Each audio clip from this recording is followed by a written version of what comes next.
It only took 24 years, but we finally have Mask of the Phantasm on Blu-ray. So, does it hold up? Let's discuss.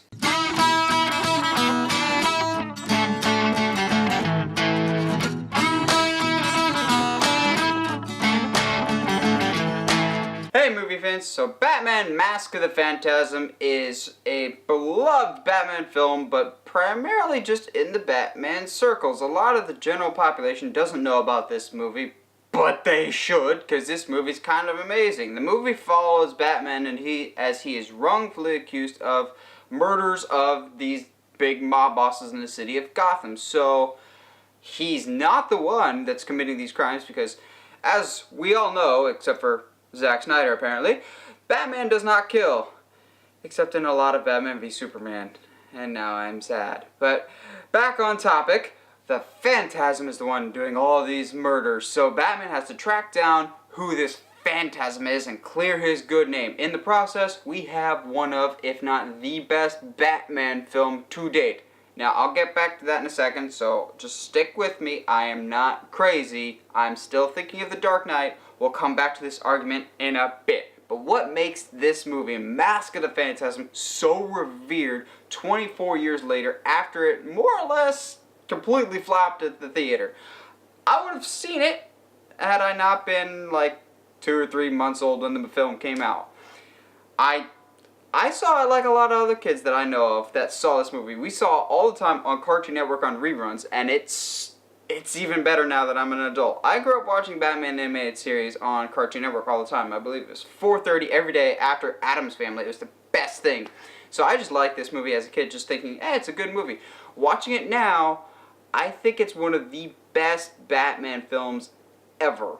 Like, just ever. I'll go into more detail on that at the end, but for now we'll just talk about what makes this movie so special as just a standalone film. And technically it does count as a theatrical release, as it was released in theaters around Christmas time of '93. So I always count it as a theatrical release, even if everyone else kind of overlooks it. Even the Lego Batman movie didn't technically count it when they were going through all the famous Batman films in the theater, which kind of let me down a little bit. I was like, come on guys, you're so good with this. But I've rambled enough.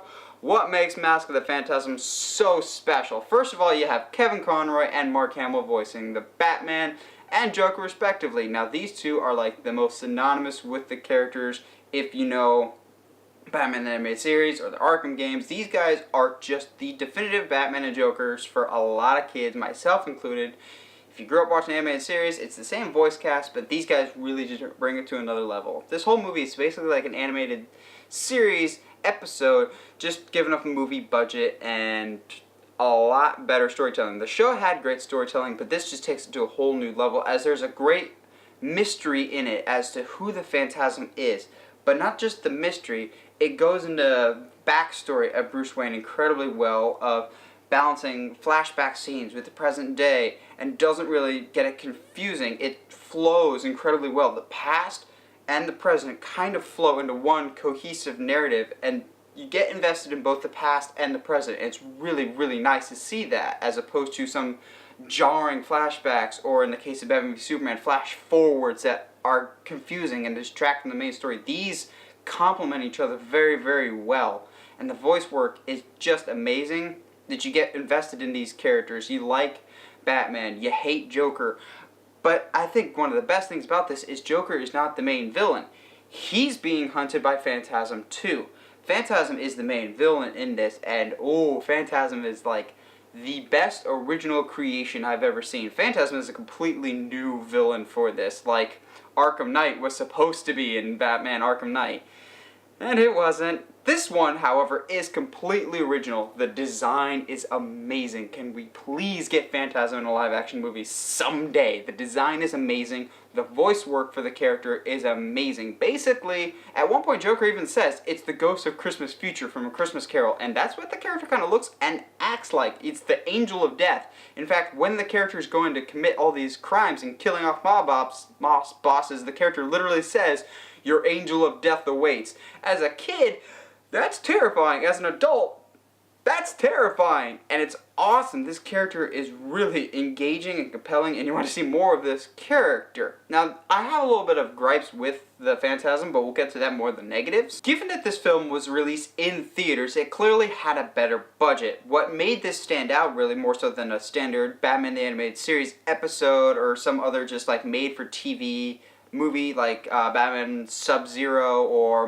Mystery of the Batwoman was its production when it came to music. Holy cow, if you have not listened to the Batman Mask of the Phantasm soundtrack, do yourself a favor and look it up right now. Like, I would put that on par with any Batman movie that's come out, animation or live action. Like, it can stand against any of them because the score for this is just incredible. Especially in what I would say is one of the standout scenes, not just in this film, but in all of the Batman film canon. And that is when Batman dons the bat suit for the first time. The music accompanying that, as well as just the whole scene in general, is one of, if not the best Batman scene I've ever seen. Of Alfred is legitimately terrified at what Bruce has become. The music swells up. You don't even see Batman. He's just draped in silhouette and you don't see him, but you see Bruce Wayne is gone and it's only Batman now, and the transformation to what he needs to be for Gotham is complete, and it's just amazing. And like I said earlier, this film also has a lot of great mystery to it. Batman really hasn't been able to flex his detective muscle so far in any of the live action movies, but this one, he really actually has to put his thinking cap on and play detective. He's supposed to be the world's greatest detective. That's what Ra's al Ghul calls him. This film is one of the few so far that we've gotten that actually makes Batman think and actually work through a mystery. And I like that a lot. We'll get to that a little bit later as to, this is one of the most all-around, well-rounded Batman stories, and I think that's what really gives it the edge. This has a fantastic mystery. Ironically, Batman Mystery of the Batwoman couldn't come up with a better mystery, even though that has mystery in the title. But this has a fantastic mystery of not just who the Phantasm is, but what is the motive, what is the connection to Batman's past, as Batman is still central to the story of the Phantasm itself. Now, there are some negatives. It's not a perfect movie. No movie's perfect.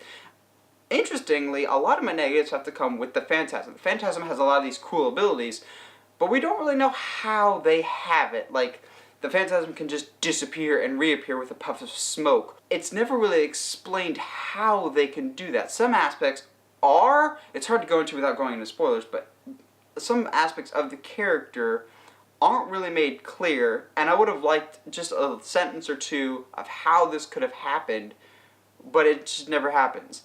It's a really minor nitpick, I guess, but that's just because the rest of the movie is so stellar and so outstanding. I also think that the reveal of the Phantom could have been a little better. I'm not complaining in the slightest about who it is under the mask playing the Phantasm, as I think that was a great move and a great genuine surprise. However, when the mask is taken off, it was kind of just It wasn't a big reveal so much as you actually saw it like a second or two beforehand, so you're like, wait, you just revealed it, and now you're actually doing the big reveal thing. So what's the disconnect here? Why didn't you go with the actual reveal? Because the whole plot is, who is the Phantasm? And then when we do, it's like, well, you just showed us, and then you did the big reveal type of thing.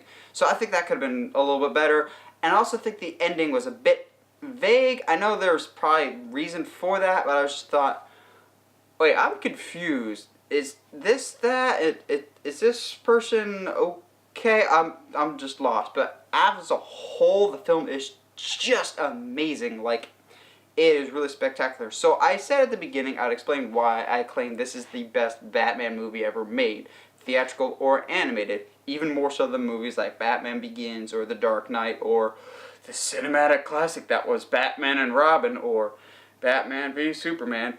And I think, to clarify, those are movies. Those are good movies. Well, half of them are good movies. Batman Begins and Dark Knight. Dark Knight is one of the best movies ever made. But in terms of representing the core elements of a Batman story, like the martial arts fighting or the hunting down of criminals, the detective aspects, the tragic backstory, it felt more like a mob story of like Goodfellas or Untouchables, of trying to stop criminals, so much as it felt like a superhero film. This because it was more realistic. Christopher Nolan likes the more realistic films. That's why the movie was so successful, because it felt like a film that we could genuinely be living in. However, Mask of the Phantasm really embodies more of that comic book feel and feels more true to the Batman, like a little bit fanciful, but still not so detached that you can't relate to it and kind of understand where they're coming from. This one feels a lot closer to what Batman is supposed to represent, of through good times and bad, he's still Batman. Even with pressed with a really interesting choice, that Dark Knight actually kind of addressed this, but this film did it almost 15 years before that film even came out, was, could Batman be happy? Could he just leave the Batman identity forever and be happy as Bruce Wayne? This film addressed that long before Dark Knight tried to address that with Maggie Gyllenhaal's character of, could I be happy with a person? Could I just leave and then not fulfill the promise that my parents left for me, or that I made for my parents when they died? It really embodies what makes Batman Batman and makes him special. That's kind of the overall story, is him being Batman and kind of coming to grips with, you need to do this, because on the flip side, the Phantasm is kind of just the negative version of Batman. And trying to understand both the characters' motivations helps you understand Batman better, and I think that makes the story as a whole that much better. It makes it more of a Batman story. Dark Knight may be a better film, but this is by far a better Batman film, if that makes sense. If not, feel free to disagree in the comments. As a whole, Mask of the Phantasm left a big impact on me as a kid, because that was one of the big things that I really latched onto and made me like Batman as a character, as well as Batman the Animated Series, and eventually fostered my love for Batman that I have today. And I'm sure I'm not the only Bat fan out there that really was impacted by Mask of the Phantasm as a kid. So overall, I'd probably give Batman Mask of the Phantasm an 8.75 out of 10. Yes, I know that's particularly specific, but I think that's right around the perfect placement, and I will still claim to this day that it's the best Batman film. It's not the best film in the Batman franchise, that may be Dark Knight, but in terms of representing what the character stands for and what makes him stand out so long, years after he was created, this one is definitively the one to watch if you're trying to get what Batman's all about, as well as just understanding a really good story. If you haven't seen Batman Mask of the Phantasm, check it out right now. It is finally on Blu-ray. Well, what do you guys think of Batman Mask of the Phantasm? Let me know in the comments below. And as always, if you like what you see and want to see more, subscribe to the channel, or find me on Facebook, Twitter, or Instagram at Uncharted Media. Stay sharp, movie guys and gals.